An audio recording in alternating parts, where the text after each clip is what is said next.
कहानी की शुरुआत होती है कुछ जवान लड़कों से ही, जो जेल के कपड़े पहनकर चिलचिलाती धूप में मजदूरी कर रहे थे। वो सब रेगिस्तान के बीचों बीच खड्डे खोद रहे थे।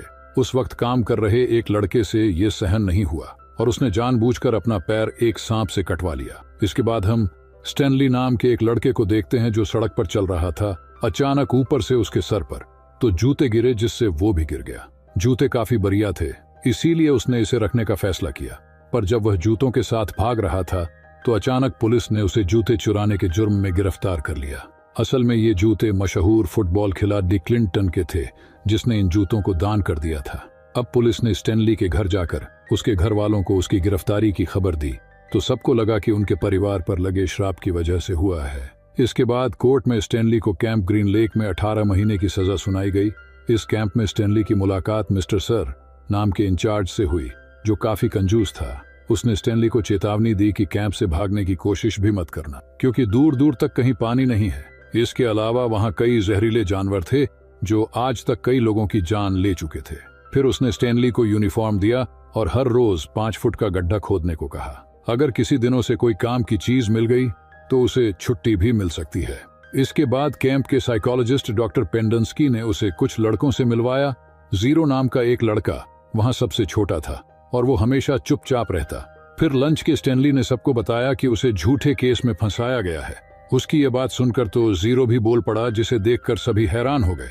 इसके बाद हम देखते हैं कि 100 साल पहले स्टैनली के परदादा जेम्स को अपने बिजनेस में काफी फायदा हुआ था, पर एक दिन बार्लो नाम के एक डाकू ने उन्हें लूट लिया। इस बात का उनके दिमाग पर गहरा सदमा लगा और वो सड़क पर आ गए। अब कोई चारा नहीं बचा था, इसीलिए उन्होंने एक बड़े आदमी के तबेले में काम करना शुरू किया। वहां उन्हें अपने मालिक की बेटी से प्यार हो गया। फिर उसने मैडम जीरोनी नाम की एक ज्योतिषी से पूछा कि लड़की का दिल कैसे जीता जाए, पर जीरोनी ने कहा कि वो लड़की एकदम बेवकूफ है, इसीलिए जेम्स को अमेरिका चले जाना चाहिए।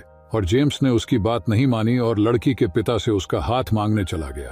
और उसके पिता ने जेम्स को अपनी काबिलियत साबित करने के लिए एक बड़ा सा मोटा सुअर लाने को कहा। अब जेम्स फिर से जेरोनी के पास गया और जेरोनी ने उसे एक सुअर का बच्चा देकर कहा कि इसे पहाड़ की चोटी पर ले जाकर झरने का पानी पिलाओ। इसके बाद जेम्स ने वादा किया कि सफल होने के बाद वो जेरोनी को अपने कंधे पर बिठाकर पहाड़ की चोटी तक लेकर जाएगा, ताकि वहां तपस्या करके वो फिर से जवान हो सके। आखिरकार सुअर बड़ा हो गया और जेम्स लड़की के पिता के पास पहुंचा, लेकिन वो लड़की तो सच में बेवकूफ निकली और एक अधेड़ उम्र के आदमी को पसंद करने लगी। यह देखकर जेम्स गुस्से में आकर अमेरिका की ओर निकल पड़ा, लेकिन इस चक्कर में उसने जेरोनी से जो वादा किया था वो भूल गया। उसकी इस हरकत से जेरोनी को बहुत गुस्सा आया और उसने जेम्स के पूरे खानदान को ही श्राप दे दिया।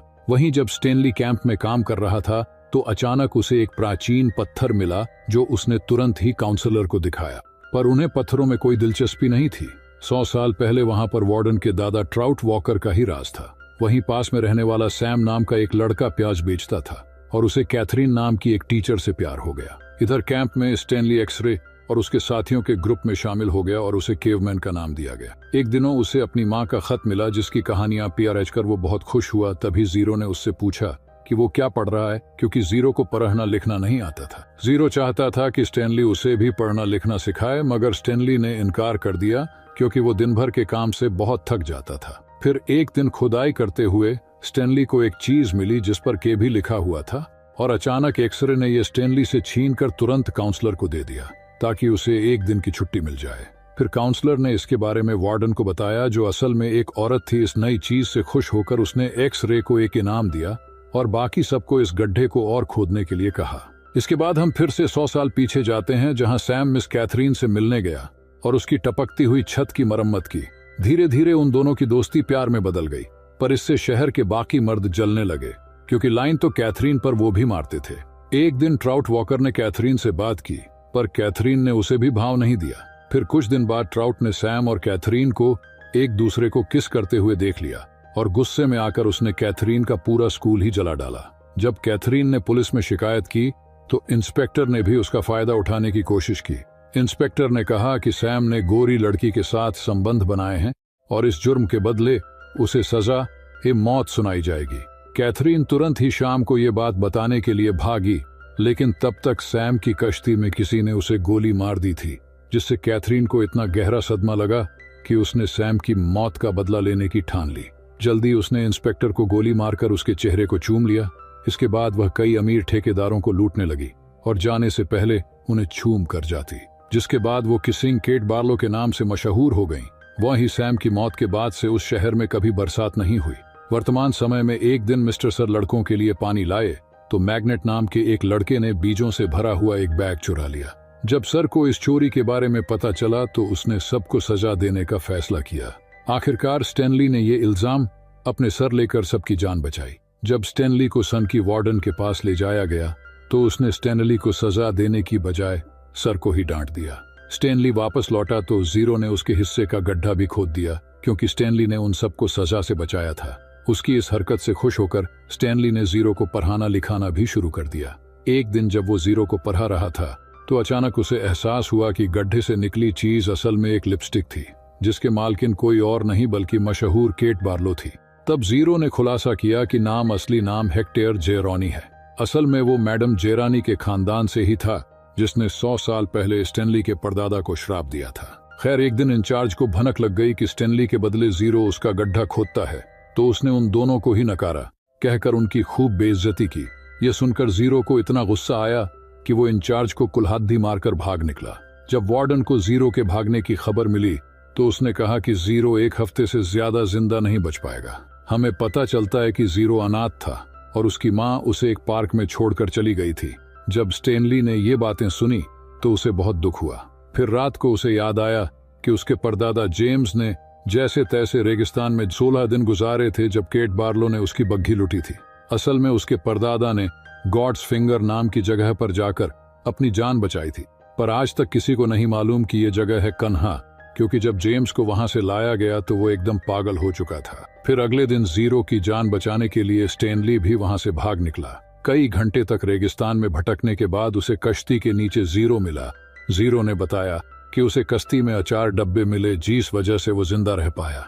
ये कश्ती कैथरीन के प्रेमी सैम की ही थी।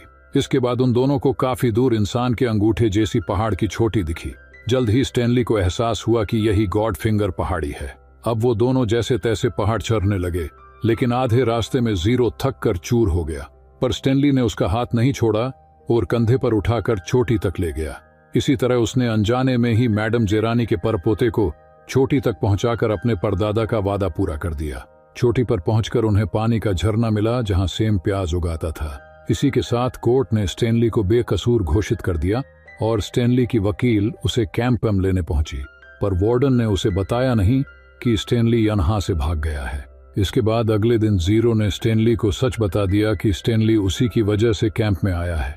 असल में वो जीरो ही था जिसने दुकान से जूते चुराए थे, पर जब पुलिस उसके पीछे पड़ गई तो उसने जल्दबाजी में जूते पुल से नीचे फेंक दिया, जो सीधा स्टैनली पर जा गिरे।